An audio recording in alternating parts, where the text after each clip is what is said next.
Diary of an Unpopular School Boy, Book 2. If you're reading this because you think Book 2 means my life got better after last week, you're already wrong. Mum says high school is the best years of your life. That's how I know she's lying on purpose. Thursday. There's a guy at school named Brandon Knox. He's tall, loud, and has the confidence of someone who's never been told no in his entire life. Brandon's favourite hobby is stealing hats. My favourite hat was a faded blue one with a tiny kangaroo on it. Past tense was. He flicked it into a puddle and said, "Oi, George, your pet roo's gone swimming." Everyone laughed, including Jessie Holter. I laughed too, but that's only on the outside. On the inside, I was planning to move schools and legally change my name. Friday. The canteen used to be my safe place. Not anymore. It started when someone threw a meat pie. No one knows who threw it first, but once it landed, it was like everyone collectively decided, yeah, let's ruin lunch forever. Mashed potato was flying, chocolate milk cartons exploded, someone used spaghetti like a whip. I got hit in the back with a lamington so hard I had coconut in my socks. Brandon stood on a table yelling, "This is better than sport!" That's when the teachers arrived. The canteen lady cried for 3 hours straight. Monday.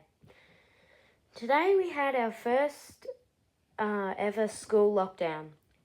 Not for something normal like a gas leak, for a kangaroo. Apparently a full-grown roo hopped through the back oval and smashed straight through the gym doors.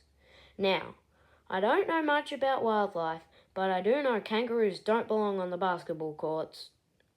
The principal came on the loudspeakers and said, "Students, please remain calm. This is a lockdown. There is a kangaroo in the school."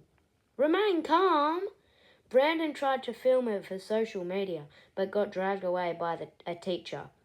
We hid under desks while all we could hear was thump, thump, thump, echoing down the hallway.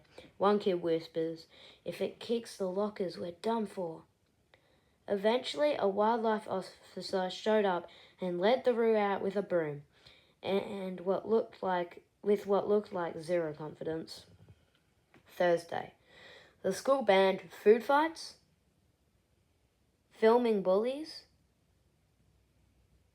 kangaroos. Like that was ever a choice. Brandon got detention, but he still has my hat. I got a note in my locker from a teacher saying, "George handled the lockdown responsibly." That might be the nicest thing anyone's ever written about me. Wednesday. So yeah, that was this week. If book 1 was about surviving high school, book 2 is about realizing it's actively trying to defeat me. At least if a kangaroo comes back, maybe it'll kick Brandon instead of the lockers. Alright guys, that's it for book 2. See you in the next book. Bye.